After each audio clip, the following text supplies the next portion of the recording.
जय हिंद बच्चों, वेलकम है फिर से आपका एक बार मेरे इस YouTube चैनल पर। आज हम यहाँ पे बात करने वाले हैं केस स्टडीज की। तो जब से बोर्ड ने इंक्लूड करा है केस स्टडीज को क्लास 10th और क्लास 12th में मैथ्स में, इसको लेकर बच्चे काफी परेशान हैं और ये परेशानी काफी हद तक सही भी है, क्योंकि पहली बार ऐसा हुआ है जब बोर्ड ने इस केस स्टडीज को इंक्लूड करा है।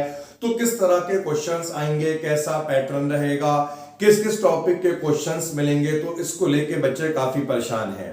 तो बच्चों, अब आपको आगे बिल्कुल भी परेशान होने की जरूरत नहीं है, क्योंकि मैं यहाँ पे लाया हूं आपके लिए केस स्टडीज की सीरीज, और इन सीरीज में हम करेंगे केस स्टडीज का केस खत्म। तो हम यहां पर बहुत सारे क्वेश्चनों को कवर करेंगे, क्योंकि केस स्टडीज को करने का एक ही तरीका है, बहुत सारे क्वेश्चंस को हम यहां पे कवर करें, डिफरेंट टॉपिक के क्वेश्चनों को हम यहां पर कवर करें। तो इन सीरीज में हम यहां पर बहुत सारे क्वेश्चनों को कवर करने वाले हैं। हर एक सीरीज में, जो ये केस स्टडीज की सीरीज की मैं बात कर रहा हूं, इस हर एक सीरीज में आपको केस स्टडीज के चार क्वेश्चंस मिलेंगे, और बोर्ड में भी आपको 4 ही क्वेश्चंस मिलेंगे केस स्टडी के। तो हम स्टार्ट कर रहे हैं आज की ये फर्स्ट सीरीज, जिसमें हम करने वाले हैं पूरी तरीके से केस स्टडीज का केस खत्म, यानी केस स्टडीज के बहुत सारे क्वेश्चनों की प्रैक्टिस। तो देखते हैं आज जो हमें केस स्टडी कवर करनी है वो केस स्टडी क्या है। इन सभी क्वेश्चनों को मैंने खुद फ्रेम नहीं करा है, मैंने इन क्वेश्चनों को जो है sample paper, different sample paper से उठा करके मैंने इन क्वेश्चनों को यहाँ पे लाया हूं, और आपको यहाँ पे मैं इसका सॉल्यूशंस प्रोवाइड कर रहा हूं। तो ये क्वेश्चन मैंने खुद डिजाइन नहीं करे हैं, ये सारे क्वेश्चन सैंपल पेपर्स के हैं। तो इस तरह से जितने भी डिफरेंट सैंपल पेपर्स हैं, उनमें जो भी केस स्टडीज हैं, ऐसी सारी केस स्टडीज, या ये कहें कि मैक्सिमम केस स्टडीज मैं आपको करवा दूंगा, जिससे आपकी केस स्टडीज की बहुत अच्छी प्रैक्टिस हो जाएगी। तो स्टार्ट करते हैं आज का लेक्चर और देखते हैं आज जो हमें केस स्टडी करनी है। केस स्टडी के जो आज हमें इस सीरीज में 4 क्वेश्चंस करने हैं, वो क्वेश्चंस कौन कौन से हैं। यहां पर जो मैंने केस स्टडीज की नंबरिंग रखी है, ये नंबरिंग भी मैंने उसी ऑर्डर में रखी है, क्योंकि जो आपको क्वेश्चन मिलेंगे क्लास 10 की बात यहां पे हो रही है, 17, 18, 19 एंड 20, यानी 4 ये क्वेश्चन होंगे जो आपको केस स्टडी के मिलेंगे। तो यहां पर भी मैंने नंबरिंग को उसी तरीके से रखा है, मतलब 1 2 3 4 ना लिख करके 17, 18, 19 और 20। तो बेटा जान लेते हैं आज जो हमें केस स्टडी करनी है इस लेक्चर में, इस सीरीज में, वो केस स्टडी क्या है। सबसे पहला काम आपको ये करना है, जो भी केस स्टडी दी होगी उसे आपको बहुत ढंग से पढ़ना है। उसके बाद जो उसमें दिए गए नीचे आंसर्स हैं, मतलब जिन्हें पार्ट्स की फॉर्म में दिया गया है, हर एक केस स्टडी में आपको 5 क्वेश्चन मिलेंगे, यानी कि 5 सब पार्ट्स होंगे, और इन सब पार्ट्स में से आपको केवल 4 सब पार्ट्स ही करने हैं। तो सबसे पहले आपको अच्छी तरह से केस स्टडी को पढ़ना है, और उसके बाद जो सब पार्ट्स दिए गए हैं जिनके आपको आंसर देने हैं, उन्हें अच्छी तरह से पढ़ना है। तो फर्स्ट केस स्टडी जो आज की है वो क्या है, देखिए। In a game the entry fee is 5 rupee. The game consist of tossing a coin 3 times. If 1 or 2 head show, Sweta gets her entry fee back. If she throw 3 head, she receive double the entry fee. Otherwise, she will lose. Now, फिर दिया है for tossing a coin 3 times, find the following. तो मैं question को यहां पे explain करता हूं। एक गेम है जिसमें एंट्री फी 5 रुपी है, और गेम में क्या है, एक कॉइन को टॉस करना है 3 बार। 3 बार टॉस करने के बाद कंडीशन दे रखी है, अगर 1 हेड या 2 हेड आएगा। अगर कॉइन में 1 हेड आता है, या कॉइन में, मतलब कॉइन को हमने 3 बार टॉस करा, तो उस 3 बार में जितने भी केस बनेंगे, उनमें से वो सारे केस जिनमें 1 हेड एग्जिस्ट होगा या 2 हेड एग्जिस्ट होंगे, तो इस कंडीशन में श्वेता को एंट्री फी वापस मिल जाती है। और अगर तीनों हेड आ जाते हैं तो उसे डबल एंट्री फी मिलेगी, यानी कि 5 की जगह उसे 10 रुपए मिलेंगे। Otherwise she will lose the game. और इन दोनों में से अगर कुछ भी नहीं आता है, मतलब 1 हेड 2 हेड के अलावा थ्री हेड जब उसे एंट्री फी डबल मिल रही है, तो ये दो अलग अलग केस हो गए। इसके अलावा अगर कॉइन में कुछ और आएगा तो वो लूज करेगी। तो इन दो के अलावा अगर हम देखें तो क्या बचा, कॉइन में तीनों टेल का केस ही बचा है। तो सबसे पहला काम देखिए, हमें क्या करना है, कॉइन को अगर हमने 3 बार टॉस करा तो 3 बार टॉस करने पर कौन कौन सी पॉसिबिलिटीज हमें मिलेंगी, इन पॉसिबिलिटीज को पहले हमें जानना है और उन्हें लिस्ट करना है। कॉइन के केस में बेटा फॉर्मूला याद रखिएगा, कॉइन के केस में टोटल नंबर ऑफ आउटकम कितने होंगे, इसके लिए फॉर्मूला होता है 2 की पावर n। यहां पे मैंने आंसर को भी फ्रेम करा है क्योंकि लेक्चर बहुत ज्यादा लंबा ना चले। कॉइन के केस में टोटल नंबर ऑफ आउटकम हुआ करते हैं 2 की पावर n, और n का यहां पर मतलब होगा number of time a coin is toss, यानी कॉइन को अगर हमने 3 बार टॉस करा तो टोटल आउटकम आएंगे 2 का क्यूब दैट इज 8। कॉइन को 2 बार टॉस करा तो टोटल आउटकम होंगे 2 का स्क्वायर यानी कि 4। तो हम यहां पर जानते हैं कौन कौन से पार्ट्स हमें फाइंड करने हैं, इसे एक बार पढ़ लिया जाए। फर्स्ट पार्ट में निकालना है टोटल आउटकम्स कितने होंगे, सेकंड पार्ट में निकालना है probability that she lose the entry fee, third part में निकालना है probability that she gets double the entry fee, फिर निकालना है probability that she just gets her entry fee, और इसके बाद हमें निकालना है लास्ट पार्ट में sum of probability in all of the above 3 cases. तो हमें जो क्वेश्चन बोर्ड में मिलेगा उसमें ये 5 सब पार्ट्स आपको देख रहे हैं, तो आपको केवल 4 ही करने हैं, लेकिन क्योंकि यहां पे हम प्रैक्टिस कर रहे हैं तो हम सारे पार्ट्स कवर करेंगे। सबसे फर्स्ट वाले पार्ट का सॉल्यूशन जो मैंने आपको बता दिया, अगर कॉइन को टॉस करा जाता है 3 बार तो टोटल नंबर ऑफ आउटकम को निकालने का फॉर्मूला होता है 2 की पावर n, और n का मतलब है number of time a coin is toss, यानी कॉइन को अगर 3 बार टॉस करा टोटल आउटकम होंगे 2 का क्यूब दैट इज 8। तो ये हो गया फर्स्ट पार्ट का सॉल्यूशन। अब देखिए सेकंड वाला जो पार्ट है और उसके आगे के जो पार्ट है, इसके लिए जरूरी है कि हम यहां पर जो पॉसिबिलिटीज हो सकती हैं उन पॉसिबिलिटीज को लिस्ट करें। तो सबसे पहला काम हमें यहां पर पॉसिबिलिटीज को लिस्ट करना होगा।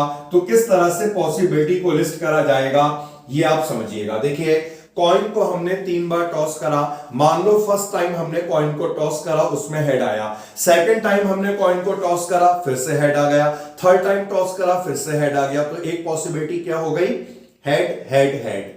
या फिर ऐसा हो सकता है फर्स्ट टाइम हमने कॉइन को टॉस करा हेड आया, सेकंड टाइम टॉस करा टेल आया, थर्ड टाइम टॉस करा हेड आया, यानी एक पॉसिबिलिटी क्या हुई, हेड टेल हेड। तो इस तरह से अगर हम सारी पॉसिबिलिटीज को लिस्ट करेंगे, हम देखेंगे 8 केस बन जाते हैं। तो इन केस को लिखने का मेथड मैं आपको बताऊंगा। आपको क्या करना है, रो में 4 हेड लिखने हैं इस तरह से, जैसे ये 1 2 3 4, फिर उसके बाद 4 टेल लिख देने हैं। सेकेंड रो में आपको लिखने हैं 2 हेड 2 टेल 2 हेड 2 टेल, और थर्ड रो में alternately head tail and so on. तो फर्स्ट पॉसिबिलिटी जो आपकी बनेगी वो होगी ये वाली possibility, head head head. Second possibility जो आपकी बनेगी वो ये होगी, head head tail. Third possibility head tail head. तो इस तरह से हम देखेंगे यहां पर 8 पॉसिबिलिटीज बन जाती हैं। अब बेटा बी वाले सब पार्ट में हमें क्या आंसर देना था, एक बार फिर मैं आपको दिखाना चाहूंगा क्वेश्चन। बी वाले पार्ट में हमें क्या आंसर देना था, probability that she lose the entry fee. अब देखिए एंट्री फी को वो कब लूज करेगी, ये हमने ऊपर क्वेश्चन में पढ़ा था ना। 1 हेड आएगा 2 हेड आएगा तो she receive just the entry fee. 3 head आएंगे तो उससे एंट्री फी का डबल मिल रहा है और इसके अलावा वो लूज कर रही है। तो 1 हेड आया, 2 हेड आए, 3 हेड आए। इसके अलावा कौन सा केस रह गया, यानी कॉइन में तीनों टेल आए। तो इसका मतलब यह है जब कॉइन में तीनों टेल आएंगे तो वो लूज करेगी। और जो हमने 8 केस बनाए हैं यहां पर तीनों टेल आएंगे, इसके लिए केवल एक ही पॉसिबिलिटी है, तो गेम को लूज करने की प्रोबेबिलिटी कितनी हो गई? Favourable outcome divided by total number of outcome. Favourable outcome केवल एक था, टेल टेल टेल, और टोटल आउटकम यहां पर 8 थे। So probability is 1/8 and second option is true. ध्यान रहे, आंसर के साथ आपको ऑप्शन भी लिखना है। थर्ड वाला जो पार्ट था वो देखते हैं बेटा। Probability that she gets double the entry fee. अब देखिए, एंट्री फी का डबल उसे कब मिलेगा? जब वो तीनों हेड को थ्रो करेगी। और हमने जो ऊपर केस बनाए उसमें तीनों हेड के लिए केवल एक ही पॉसिबिलिटी थी। So favourable case is 1 and total case is 8। तो इस बात की प्रोबेबिलिटी हो गई है 1/8। नेक्स्ट पार्ट जान लेते हैं। नेक्स्ट पार्ट में था probability that she just gets her entry fee. Just gets her entry fee का मतलब हुआ कि उसे जितनी एंट्री फी थी वही मिलेगी, और वो तब मिलती है जब हमने ऊपर क्वेश्चन में पढ़ा कॉइन में एक हेड आएगा या 2 हेड आएंगे। तो हमें इस ऑप्शन में, इस पार्ट में उन सारी पॉसिबिलिटीज को लिस्ट करना होगा जिसमें एक हेड आ रहा है या फिर 2 हेड आ रहे हैं। तो देखिए इसका सॉल्यूशन क्या है। तो हमने यहां पर लिस्ट करा है सबसे पहले उन केसेस को। ये देखिए, 2 हेड वाला एक केस ये होगा, 2 हेड वाला एक केस ये है, 2 हेड्स का एक केस ये है, और 1 हेड के लिए ये 3 केस हो गए।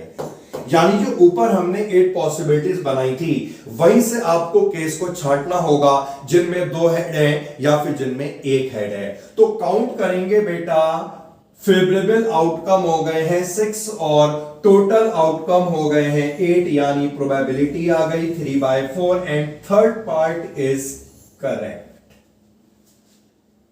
अब इसके बाद जो लास्ट पार्ट है, उस लास्ट पार्ट में हमें क्या करना था? देखिए, उसमें हमें निकालना था sum of probability in all the above 3 cases. All the above 3 cases का क्या मतलब हुआ? इसके ऊपर जो 3 केस है यानी बी, सी और डी में जो प्रोबेबिलिटी आई थी उन तीनों का सम निकालना है। तो यहां पर ये रहा इसका सॉल्यूशन। बी पार्ट की प्रोबेबिलिटी, सी पार्ट की प्रोबेबिलिटी, डी पार्ट की प्रोबेबिलिटी, तीनों का हमने सम करा और ये सम 1 के इक्वल आएगा, यानी कि ऑप्शन 1 इज करेक्ट ऑप्शन। तो ये एक केस स्टडी को हमने पूरा करा और ये हमने देखा केस स्टडी जो थी ये प्रोबेबिलिटी टॉपिक पे बेस्ड थी। नाउ अब आते हैं हम सेकंड वाली केस स्टडी पे, और सेकंड वाली केस स्टडी क्या है जानते हैं। Following table show the age of patient admitted in a hospital during a year. तो यहां पर पेशेंट की एज दे रखी है जो किसी ईयर के दौरान हॉस्पिटल में एडमिट हुए हैं। ये पेशेंट की एज है 5 to 15, 15 to 25 and so on. और नीचे दिया है फ्रीक्वेंसी। फ्रीक्वेंसी का क्या मतलब होता है? इस एज ग्रुप के 6 पेशेंट एडमिट हुए। अगर 5 से 15 एज ग्रुप के नीचे 6 लिखा गया है तो इसका यह मतलब है इस एज ग्रुप के 6 पेशेंट एडमिट हुए, इस एज ग्रुप के 11 पेशेंट एडमिट हुए, इस एज ग्रुप के 21 पेशेंट एडमिट हुए एंड सो ऑन। अब जान लेते हैं पार्ट जिनका हमें आंसर देना है। मॉडल क्लास क्या है? क्लास मार्क क्या होगा इस इंटरवल के लिए? मीडियन भी पूछा गया है, डेटा का मीडियन क्या होगा? क्लास की विड्थ क्या होगी ये भी पूछा गया है। और लास्ट में पूछा गया है sum of upper limit of modal class and lower limit of median class, यानी मॉडल क्लास की अपर लिमिट, मीडियन क्लास की लोअर लिमिट का सम। तो चलिए अब आते हैं इसके सॉल्यूशन पर। देखिए, सॉल्यूशन सबसे जो फर्स्ट पार्ट था इसमें हमसे पूछा गया था मॉडल क्लास क्या है। मॉडल क्लास क्या होती है? एक ऐसी क्लास को मॉडल क्लास कहा जाता है जिसकी फ्रीक्वेंसी सबसे हाईएस्ट होती है। तो हमें यहां पर देखना है किसकी फ्रीक्वेंसी सबसे हाईएस्ट है। हाईएस्ट फ्रीक्वेंसी यहां पर क्या दिख रही है बेटा? 23। और 23 के कॉरस्पॉन्डिंग कौन सा क्लास इंटरवल है? 35 से लेकर 45, यानी मॉडल क्लास क्या होगी? 35 से 45। Second part, what is the value of class mark for 45 से 55? तो क्लास मार्क को निकालने का फॉर्मूला क्या होता है? क्लास मार्क किसी भी इंटरवल का अगर निकालना होगा तो उस इंटरवल के क्लास मार्क को निकालने का फॉर्मूला होता है upper limit plus upper limit plus lower limit divided by 2। तो हमें यहां पर जो क्लास मार्क निकालना था वो हमें इस क्लास इंटरवल का निकालना था। तो इस इंटरवल का क्लास मार्क कैसे निकलेगा? लोअर लिमिट 45 है, अपर लिमिट 55 है, दोनों को ऐड करो, 2 से डिवाइड करो, ये आ गया class mark. And second option is the correct option. C वाला पार्ट जानते हैं क्या है इसमें? सी वाले पार्ट में बेटा मीडियन निकालना है, तो मीडियन निकालने के लिए थोड़ी सी मेहनत आपको करनी पड़ेगी यहां पर। तो क्लास इंटरवल दिया हुआ है, मीडियन निकालना है, कैसे निकलेगा जानते हैं। देखिए, तो ये हमने टेबुलर फॉर्म में क्लास इंटरवल को लिखा, ये हमने फ्रीक्वेंसी लिख दी, और मीडियन को निकालने के लिए एक फ्रीक्वेंसी को निकाला जाता है, इसे हम बोलते हैं क्यूमुलेटिव फ्रीक्वेंसी। अब इसका क्या मतलब होता है? Cumulative frequency means the sum of all successive frequencies. अब जैसे हम देख रहे हैं ना, फर्स्ट वाले केस में फ्रीक्वेंसी कितनी है? 6। तो यहां पर फर्स्ट वाले केस में CF भी उतना ही होगा, और आगे की CF को निकालने के लिए सक्सेसिव फ्रीक्वेंसीज को हमें ऐड कर लेना है। 6 प्लस 11 17 आ जाएगा, 17 प्लस 21 38 आएगा, 38 प्लस 23 61 आया, 61 प्लस 14 75 आया, 75 प्लस 5 80 आया। तो ये 80 जो लास्ट में आया है, ये टोटल नंबर ऑफ ऑब्जर्वेशन को डिनोट करेगा। अगर आप इन सभी फ्रीक्वेंसी का टोटल करेंगे ना लास्ट में, तो यहां पर भी आपको 80 ही मिलेगा। तो मीडियन कैसे निकलेगा सुनिए। हमें यहां पर मीडियन नहीं निकालना है, हमें इस पार्ट में केवल मीडियन क्लास निकालनी है। तो मीडियन क्लास को निकालने का मेथड क्या होता है, ये आपको यहां पे मिल चुका है। एन जो टोटल नंबर ऑफ ऑब्जर्वेशन को डिनोट करेगा। इसके बाद हम फाइंड करते हैं n/2, जो आएगा आपका 40। अब यहां पर जो हमने क्यूमुलेटिव फ्रीक्वेंसी को निकाला है, इसमें आपको उस CF को देखना है that is just greater than 40। देखिए 40 से बड़ी तो ये सब हो गई ना, ये सारी क्यूमुलेटिव फ्रीक्वेंसी 40 से ग्रेटर है। 40 से जस्ट ग्रेटर कौन सी क्यूमुलेटिव फ्रीक्वेंसी है? ये है बेटा 61। तो इस क्यूमुलेटिव फ्रीक्वेंसी के कॉरस्पॉन्डिंग जो भी इंटरवल होगा, यही इंटरवल कहलाता है मीडियन क्लास। तो यही होगा आपका मीडियन क्लास। 35 से लेकर 45 is the median class and part 4th is true. तो यहां पर हमें केवल मीडियन क्लास को निकालना था। अगर मीडियन निकालना होता तो उसके बाद क्या होता? मीडियन का फॉर्मूला अप्लाई होता और मीडियन को निकाल दिया जाता। लेकिन फिलहाल हमें यहां पर केवल मीडियन क्लास को ही निकालना था। अब देखते हैं नेक्स्ट पार्ट क्या है। और नेक्स्ट पार्ट है what is the width of the class. देखिए विड्थ ऑफ द क्लास का क्या मतलब हुआ? जितने भी यहां पर आपको क्लास इंटरवल दिख रहे हैं, ये सारे 5 से लेकर 15 तक, इसमें lower limit upper limit in दोनों का जो डिफरेंस होगा, यही क्लास की विड्थ को डिनोट करेगा। 15 माइनस 5 यानी कि 10, 25 माइनस 15 यानी कि 10, 35 माइनस 25 यानी कि 10। तो क्लास की विड्थ क्या हो गई? 10। So option 1 is the correct option, क्योंकि यही 10 को डिनोट कर रहा है। एंड लास्ट जो पार्ट है वो क्या है? Sum of upper limit of modal class and lower limit of median class. हम मॉडल क्लास भी निकाल चुके हैं, हम मीडियन क्लास भी निकाल चुके हैं। तो मॉडल क्लास की जो भी अपर लिमिट आई थी, मीडियन क्लास की जो भी लोअर लिमिट आई थी, इन दोनों का हमें सम कर देना है। तो ये यहां पर देखिए, मॉडल क्लास की अपर लिमिट 45, मीडियम क्लास की लोअर लिमिट 35, इन दोनों का हमने सम करा, 80 मिल गया। And the fourth option is correct one. तो ये सेकंड केस स्टडी हमने आज की पूरी करी है और अब आते हैं हम थर्ड वाली केस स्टडी पर और इसे रीड करते हैं। Places A and B are 100 kilometre apart on a highway. One car start from A and another from B at the same time. If car travel in the same direction, if cars travel in the same direction at different speed, they meet in 5 hours. If they travel towards each other, they meet in 1 hour. देखिए जो भी यहां पर case study दे रखी है, इस case study में जो क्वेश्चन दिया हुआ है ऑलरेडी ये क्वेश्चन आपके एनसीईआरटी में प्रेजेंट है, तो बिल्कुल भी घबराना नहीं है। केवल इसे यहां पर इससे रिलेट कर दिया, बाकी निकालने का तरीका वही रहेगा जैसे हम उस क्वेश्चन को कवर करते हैं या जो हमने उस क्वेश्चन को कवर करा या आपने जो उसको करा होगा। तो क्वेश्चन इस तरह से है, दो प्लेसेस हैं ए एंड बी, तो ये हो गया ए और ये हो गया बी। इन दोनों के बीच का जो डिस्टेंस है वो 100 किलोमीटर है हाईवे में। एक कार ए पॉइंट से स्टार्ट होती है, दूसरी कार बी पॉइंट से स्टार्ट होती है, सेम टाइम में स्टार्ट होते हैं। और अगर कार सेम डायरेक्शन में ट्रेवल कर रही है डिफरेंट स्पीड से, सेम डायरेक्शन का क्या मतलब हुआ, ये इस तरफ ट्रेवल करेगी और यहां से जो कार स्टार्ट हुई है ये भी इस तरफ ट्रेवल करेगी।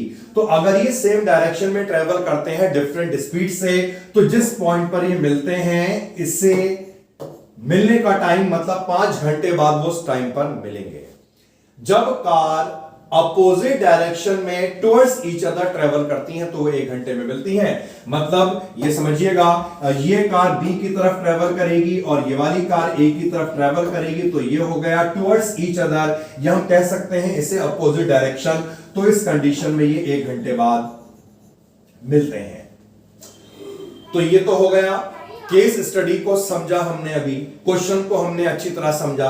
अब हम इसके सब पार्ट्स को पढ़ेंगे। देखिए फर्स्ट वाला जो सब पार्ट है वो क्या है, assuming that the speed of first car and second car be v kilometre per hour. यहां पे फर्स्ट की स्पीड थोड़ा सा मिसप्रिंट है, यानी फर्स्ट की स्पीड जो है वो u होगी। तो फर्स्ट कार की speed u kilometre per our है, सेकंड कार की स्पीड जो है वो v किलोमीटर पर आवर है। तो रिलेटिव स्पीड क्या होगी दोनों कार की अगर वो सेम डायरेक्शन में ट्रेवल कर रही हैं। सेकंड वाला जो पार्ट है वो है रिलेटिव स्पीड क्या होगी जब वो टुवर्ड्स ईच अदर ट्रेवल कर रही हैं। फिर पूछा है एक्चुअल स्पीड क्या है वन कार की, फिर पूछा है एक्चुअल स्पीड कितनी है अदर कार की, और लास्ट में पूछा गया ये given problem is based on which mathematical concept. तो कंसेप्ट बहुत क्लियर है, ये पेयर ऑफ लीनियर इक्वेशन से लिया गया है, तो इसलिए तो सीधे सीधे ऑप्शन हो गया पेयर ऑफ लीनियर इक्वेशन। और बाकी के जो पार्ट रह गए हैं इसका एक्सप्लेनेशन मैं आपको यहां पे दे रहा हूं। देखिए सबसे पहले हमें पूछा जाता है रिलेटिव स्पीड क्या है जब वो सेम डायरेक्शन में ट्रेवल करेंगे। एक कार की स्पीड u है, दूसरी कार की स्पीड v है। रिलेटिव स्पीड का मतलब होता है स्पीड, रिलेटिव स्पीड का मतलब होता है कि रिलेशन में स्पीड, मतलब किसी भी एक कार की स्पीड हम दूसरे के रिलेशन में फाइंड कर रहे हो। तो इसके लिए एक फॉर्मूला आपको ध्यान करना होगा। फर्स्ट कार की जो स्पीड हमें दी थी वो है u kilometre per our, second car की स्पीड दी है v किलोमीटर पर आवर। तो अगर ये सेम डायरेक्शन में ट्रेवल करेंगे इनकी रिलेटिव स्पीड होगी इन दोनों की स्पीड का डिफरेंस, यानी कि u माइनस v। क्लियर? तो जब भी रिलेटिव स्पीड फाइंड करनी है जब कार सेम डायरेक्शन में ट्रेवल करेंगी तो रिलेटिव स्पीड को निकालने के लिए दोनों की स्पीड का डिफरेंस करा जाता है। और सेकंड वाला ऑप्शन ऐसा है जिसमें दोनों का हमें डिफरेंस दिया है u माइनस वी, सो इसका आंसर हो जाएगा u minus V and the second option is correct one. अब हमसे पूछा जाता है दूसरे वाले पार्ट में अगर टुवर्ड्स ईच अदर ट्रेवल कर रही हैं तो रिलेटिव स्पीड क्या होगी। टुवर्ड्स ईच अदर का मतलब हुआ अपोजिट डायरेक्शन। अगर कार अपोजिट डायरेक्शन में ट्रेवल कर रही हैं तो रिलेटिव स्पीड को निकालने के लिए हम दोनों की स्पीड का सम कर लेते हैं, यानी यहां पर रिलेटिव स्पीड होगी u प्लस वी, और u प्लस वी यहां पे मैंने ऑप्शन नहीं लिखा है, u प्लस वी वाला कौन सा ऑप्शन है मैं आपको बता दे रहा हूं। तो u प्लस वी वाला ऑप्शन कौन सा है देख सकते हैं आप, first option is correct one. So 2 point बिल्कुल क्लियर कर लीजिए। अगर सेम डायरेक्शन में ट्रेवल कर रही होंगी तो रिलेटिव स्पीड को निकालने के लिए दोनों की स्पीड को माइनस करा जाएगा, अपोजिट डायरेक्शन में ट्रेवल कर रही होंगी तो स्पीड को ऐड करा जाएगा। अब पूछा जाता है सी वाले सब पार्ट में एक्चुअल स्पीड क्या है भाई। अब एक्चुअल स्पीड निकालने के लिए ये हमें सॉल्व करना पड़ेगा। तो अब देखिए इसका पूरा सॉल्यूशन अच्छी तरह समझेंगे।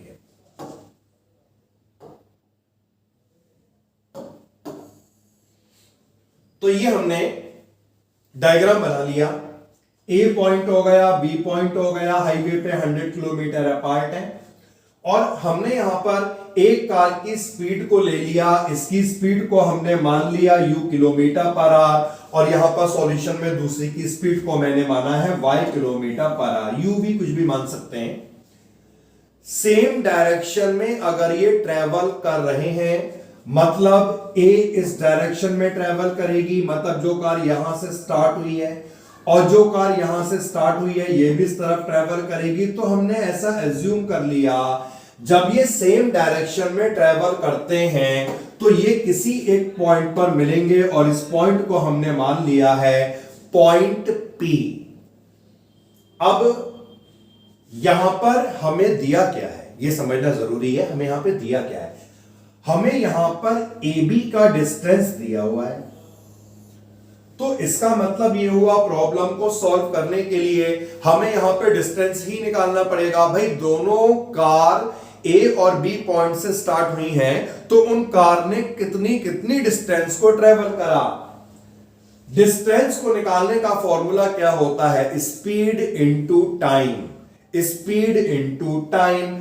तो जो कार इस A पॉइंट से स्टार्ट हुई है इसने कितनी डिस्टेंस को ट्रेवल करा AP, और डिस्टेंस को कैसे निकाला जाएगा, स्पीड इनटू टाइम। इसकी स्पीड को हमने क्या माना u। दोनों कार को यहां तक पहुंचने में कितना टाइम लगता है, 5 आवर का टाइम लगता है।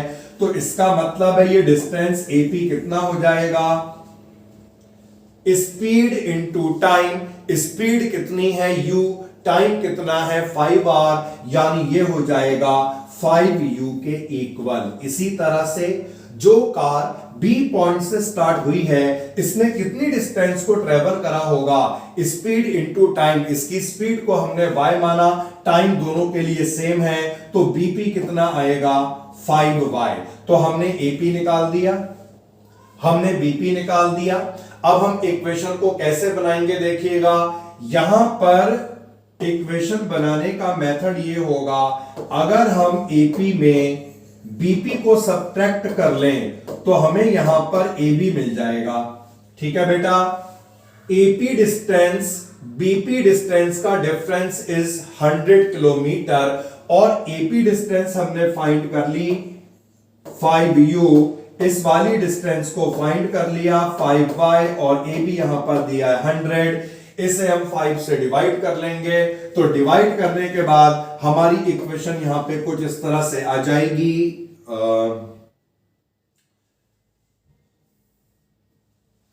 u minus Y is equal to 20। तो जो फर्स्ट कंडीशन दी थी इस कंडीशन के बेसिस पर हमने एक इक्वेशन को फॉर्म करा।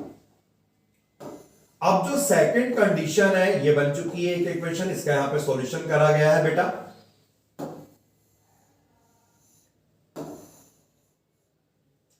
अब इसके बाद जो सेकंड कंडीशन है वो सेकंड कंडीशन क्या है ये मैं आपको अब एक्सप्लेन कर रहा हूं। तो एक इक्वेशन आपने देखा ये बन चुकी है। अब सेकंड कंडीशन को हम समझते हैं। सेकंड कंडीशन क्या है, दोनों कार अगर टुवर्ड्स ईच अदर ट्रेवल करें, मतलब एक कार जो कार इस पॉइंट से स्टार्ट हुई है ये बी की तरफ ट्रेवल करेगी, और ये वाली कार एक ही तरफ ट्रेवल करेगी। ऐसे केस में हमने मान लिया ये R पॉइंट पे मीट करते हैं और यहां पर इन दोनों को R पॉइंट तक पहुंचने में कितना टाइम लगता है? 1 आवर का टाइम लगता है। तो इसका क्या मतलब हुआ? जो कार इस पॉइंट से स्टार्ट हुई है इसने कितनी डिस्टेंस को ट्रेवल करा होगा? AR। और डिस्टेंस क्या होता है? Speed into time. इसकी स्पीड कितनी है? U। टाइम कितना है? 1 आवर का। यानी आपको AR यहां पर जो मिलेगा ये मिलेगा 1 इंटू U। अब जो कार इस पॉइंट से स्टार्ट हुई है इसने कितनी डिस्टेंस को ट्रेवल करा? BR। और ये BR आपको कैसे मिलेगा? डिस्टेंस को निकालने का फॉर्मूला होता है स्पीड इनटू टाइम। इसकी स्पीड कितनी मानी थी? Y। टाइम कितना लगा? 1 आवर का, यानी 1 इंटू Y। अब इक्वेशन भाई कैसे बनेगी? बहुत सिंपल है। हमें यहां पर AB का डिस्टेंस दिया है और AB डिस्टेंस किसके इक्वल हो जाएगा? अगर हम यहां पर AR और BR को ऐड करेंगे तो हमें यहां पर AB डिस्टेंस मिलेगा। दोनों की वैल्यू को पुट कीजिएगा। AR यहां पर U है, BR यहां पर Y है और AB यहां पर 100 हो गया। तो एक इक्वेशन हमने यहां पर और बना ली। तो दो इक्वेशन बन चुकी हैं। दोनों में बहुत आसानी से एलिमिनेशन लगेगा, मतलब x और y को हमें सॉल्व करके फाइंड करना है। तो ये सॉल्यूशन पूरा करा गया है। दोनों को मैंने ऐड करा, u मिला, u को पुट करके मुझे y मिला। तो हमें इस पार्ट में निकालना था फर्स्ट कार की स्पीड कितनी है, यानी u की वैल्यू कितनी है, जो हमें यहां पर मिल चुकी है 60 किलोमीटर पर आवर। और उसके बाद वाले पार्ट में क्या पूछा जाता है? सेकंड की स्पीड कितनी है, यानी y की वैल्यू, जो हमें सॉल्व करने के बाद मिल जाएगी 40 किलोमीटर पर आवर। तो ये दोनों पार्ट कवर हुए। लास्ट वाले पार्ट को मैंने आपको बता दिया था। ये प्रॉब्लम किस पे बेस्ड है? कौन सा मैथमेटिकल कंसेप्ट यहां पे लगा? Pair of linear equation in two variable, और option number 1 is the correct option. तो देखते हैं बेटा आज की जो लास्ट केस स्टडी है वो क्या है। ये रही आज की लास्ट केस स्टडी, क्योंकि हर एक लेक्चर में हम चार केस स्टडी को कवर करेंगे। In a workshop brooch is made with silver wire in the form of circle with diameter 35 millimeter. The wire is also used in making 5 diameter which divide the circle into 10 equal sector as shown in the given figure. तो एक ब्रूच means a decorative pin. ब्रूच बनाया जाता है silver wire का circle की form में, जिसका diameter 35 millimetre है, और यही वायर को यूज करा जाता है 5 डायमीटर को बनाने के लिए। जैसे ये एक डायमीटर हो गया, ये दूसरा डायमीटर हो गया, ऐसे ये थर्ड डायमीटर हो गया, ये फोर्थ हो गया, ये फिफ्थ हो गया। तो यहां पर इसी वायर के क्या बने? 5 डायमीटर बने। और ये डायमीटर पूरे सर्किल को 10 इक्वल सेक्टर में डिवाइड कर रहे हैं। सेक्टर का मतलब हुआ ये वाला पार्ट, ये एक सेक्टर बना, ये बना, ये बना। तो इस तरह से अगर आप काउंट करेंगे तो पूरे 10 सेक्टर यहां पे आ गए। सेक्टर का मतलब ये होता है part of the circle that lies between the radii and the arc. Radius और आर्क के बीच में जो पार्ट लाई करेगा इसे ही बोला जाता है सर्किल का सेक्टर। तो क्वेश्चन को हमने समझ लिया। अब इसके सब पार्ट पे आते हैं। फर्स्ट वाला जो सब पार्ट है वो क्या है? What is the radius of circle? यार बहुत सिंपल है, डायमीटर 35, तो रेडियस कितनी होगी? 35/2 होगी। What is the circumference of the ब्रूच? Circumference का मतलब क्या हुआ? ब्रूच सर्किल की फॉर्म में है और सर्किल का सर्कमफ्रेंस क्या होता है? 2πr। सिंपली आपको यहां पर r लगा देना है। फिर पूछा जाता है सी वाले पार्ट में total length of the silver wire used, यानी जो यहां पर सिल्वर वायर यूज्ड किया गया उसकी टोटल लेंथ क्या है। जैसा हमने क्वेश्चन में ऊपर पढ़ लिया, सिल्वर वायर कहां लगा? सर्किल में लगा, सर्किल के अलोंग लगा, और जो इस सर्किल के 5 डायमीटर बने इसमें भी तो सिल्वर वायर लगा है ना। तो इसका यह मतलब हुआ सिल्वर वायर की जो टोटल लेंथ होगी वो क्या होगी, ये पूरे सर्किल का सरकमफ्रेंस जो हुआ करता है 2 पाई आर और इसके पांचों डायमीटर की लेंथ, क्योंकि डायमीटर में भी यही वायर यूज हुआ। रेडियस हमें मालूम है, डायमीटर हमें मालूम है, यहां पे लगाएंगे वैल्यू, आंसर आ जाएगा। यहां पे मैंने सॉल्यूशन भी करा हुआ है। अब इसके बाद पूछा जाता है नेक्स्ट वाले पार्ट में, what is the area of each sector of the brooch. देखिए हर एक सेक्टर का एरिया क्या होगा। अच्छा, पूरा circle, whole circle is also a sector, और पूरे सर्किल का एरिया कितना होता है, पाई आर स्क्वायर हुआ करता है। अब जो डायमीटर है पांचों, ये पूरे सर्किल को 10 सेक्टर में डिवाइड कर रहे हैं, यानी किसी भी एक सेक्टर का अगर हमें एरिया निकालना है तो वो एरिया कैसे निकलेगा, पूरे सर्किल के एरिया का 1/10, यानी पूरे सर्किल का एरिया निकालो, उसका 1/10 कर दो, आपको मिल जाएगा एरिया ऑफ ईच सेक्टर। तो एक मेथड तो ये हो गया। एक और मेथड अगर आप चाहें तो मैं एक्सप्लेन कर दूं, लॉजिक कंसेप्ट सारे क्लियर होने चाहिए बेटा। पूरे सर्किल का डिग्री मेजर कितना होता है, 360 डिग्री होता है। अब अगर ये पूरा सर्किल 10 सेक्टर में डिवाइड हुआ तो एक सेक्टर में कितना एंगल बना, इसे कर लो 10 से डिवाइड, यानी एक सेक्टर का एंगल कितना हुआ, 36 डिग्री का हो गया। अब सेक्टर का एरिया निकलता कैसे है, इसका हमें फॉर्मूला है एरिया ऑफ सेक्टर निकालने का, pi r square theta divided by 360 degree. तो अगर हमें एक सेक्टर का एरिया निकालना है, हम इस फॉर्मूले से भी निकाल सकते हैं। थीटा का मतलब होता है सेंट्रल एंगल, और मैंने यहां आपको बता दिया कि एक सेक्टर में कितना एंगल बनेगा, 36 डिग्री का एंगल बनेगा। तो रेडियस लगाकर, थीटा लगाकर इससे भी आप निकाल सकते हैं एरिया ऑफ ईच सेक्टर। वैसे ज्यादा आसान ये रहेगा, पूरे सर्किल के एरिया का 1/10। लास्ट वाला पार्ट है, given problem is based on which mathematical concept, भाई एरिया रिलेटेड टू सर्किल। तो ये इसके सॉल्यूशन है। सॉल्यूशन को मैंने